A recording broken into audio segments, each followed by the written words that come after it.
Welcome to Lisbon, a city of history, culture, and endless exploration. In this 12-minute guide, I'll show you how to make the most of your 3 days in this charming destination. My Barrio, my mundo.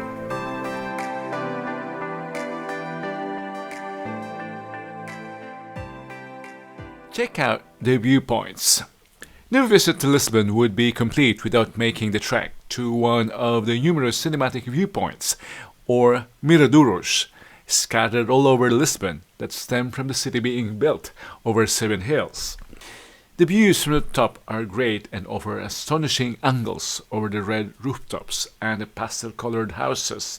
You can also admire the bustling urban mosaic of pedestrian streets, the ubiquitous castle of St. George, and the River Tagus.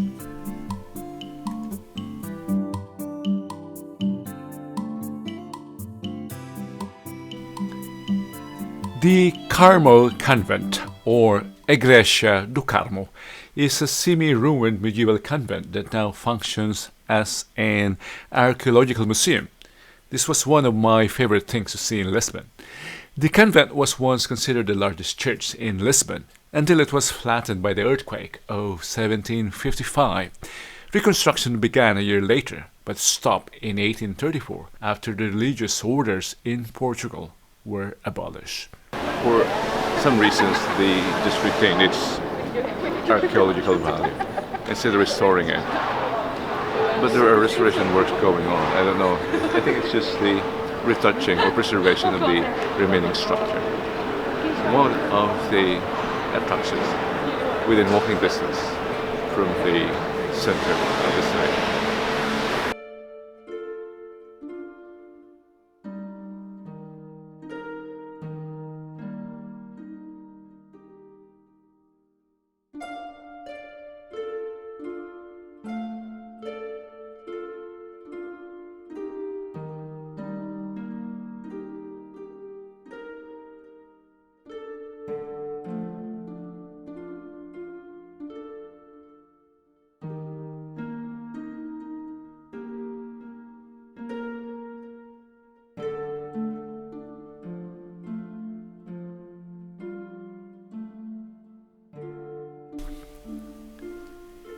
Roxo Square, officially known as the Plaza Dom Pedro IV or Plaza Dom Pedro IV, is one of the most charming places and notable things to see in Lisbon.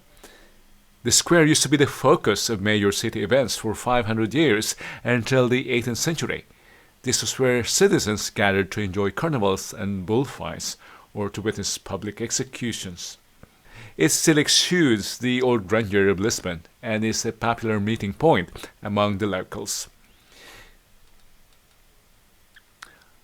Also to be found in the square are 2 Baroque fountains depicting mythical figures, as well as the monument of Dom Pedro IV, a former Portuguese king and the first emperor of Brazil. Don't forget to quickly take a peek at the Roxo station, Estação do Roxo, which lies in the northwest of Roxo Square. A gorgeous neo-Manueline building with horseshoe-shaped arches and swirly turrets, Roxo Station resembles a lavishly adorned palace than a station. One thing I've learned when traveling is avoid aiming to take all your buckets while you travel. Just immerse yourself in the ambiance. Leisurely enjoy what the place can offer. Its flavors, its atmosphere, and its attractions. The attraction should be the last priority. Immerse yourself in its ambiance. Just like what I'm doing now. Coffee. Make your way down Rua Augusta, or Augusta Street, which leads down to Carmo Square. Rua Augusta is one of the best known and most important shopping streets in Lisbon. The street runs from Roxo Square to Carmo Square. I consider it the world's longest sidewalk cafe. In fact, it's not sidewalk, on the road. And it's the best place to be surrounded by the crowd while enjoying your tapas or dinner. Or a simple snack, cod rolls or codfish. Something of cod.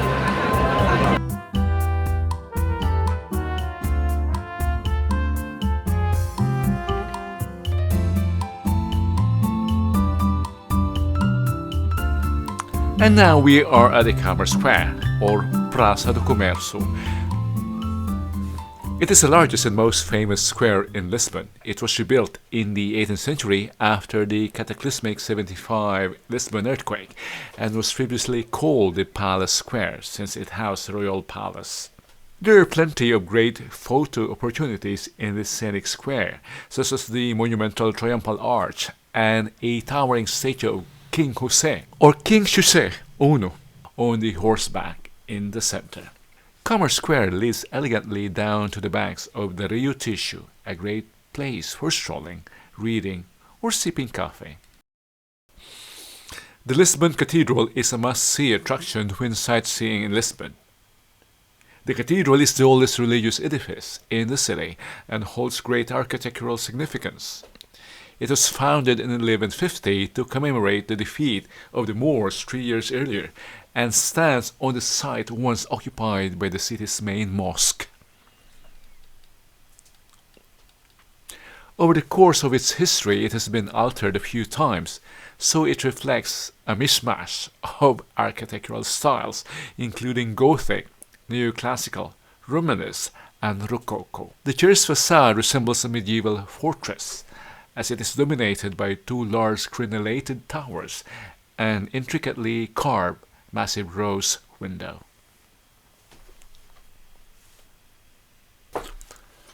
No 3 days in Lisbon would be complete without taking a saunter in the Alama District. Nothing screams Lisbon as much as Alfama, the city's oldest district. The Romans, the Visigoths, occupied the area in the early 4th century, followed by the Moors in the 8th century.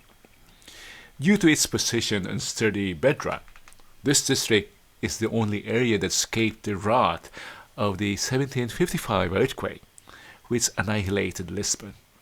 You'll notice that the neighborhood still shows signs of the city's Moorish past. It is hard to grasp that this humble neighborhood was once the most sought-after quarter of Lisbon. Alfama is a place for all the senses. Between the melancholic sound coming from the many fado bars and the distinct fish fry sizzle reaching you from the restaurants and private homes, you will fall in love. The Castle of St. George, or Castello Jorge, is one of the most notable attractions in Lisbon. The castle can be seen from nearly anywhere in the city and serves as an apt and romantic reminder of the capital's ancient roots. It is nearly as old as the city itself, with its oldest parts dating back as early as the 6th century.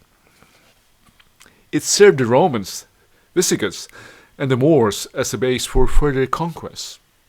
The castle was the Moorish royal residence until Portugal's first king, Alfonso Henrique, took control over it in 1147.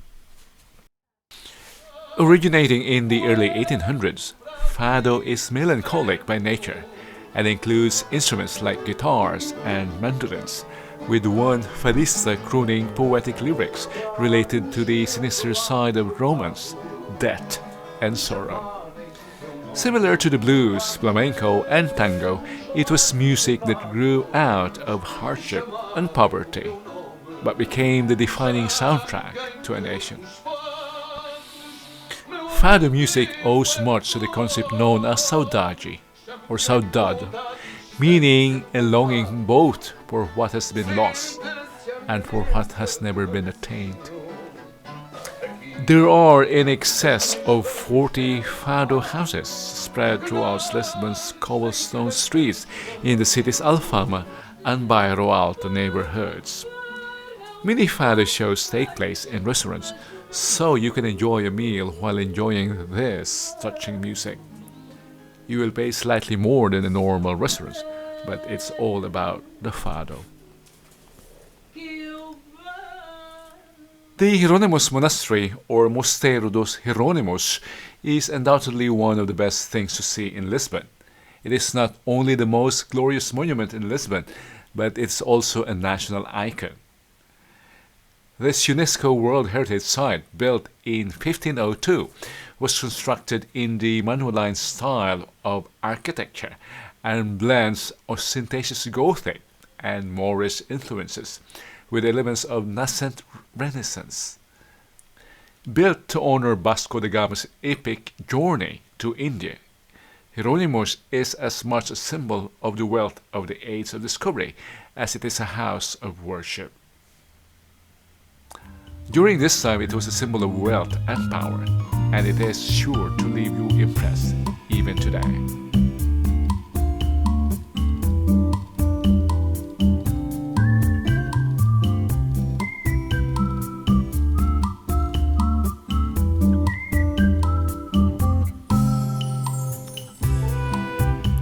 The monument to the discoveries, or Padrão dos Descobrimentos, is one of the most notable points of interest in Lisbon and one of the city's most iconic landmarks.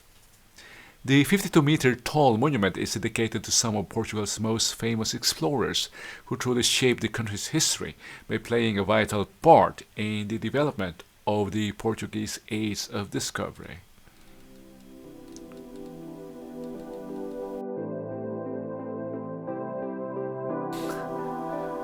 Lisbon, a city where history, culture, and modernity intertwine. Whether you're wandering through its ancient streets or embracing its contemporary vibe, this city promises an unforgettable adventure. You have been watching My Barrio, My Monte. Thank you.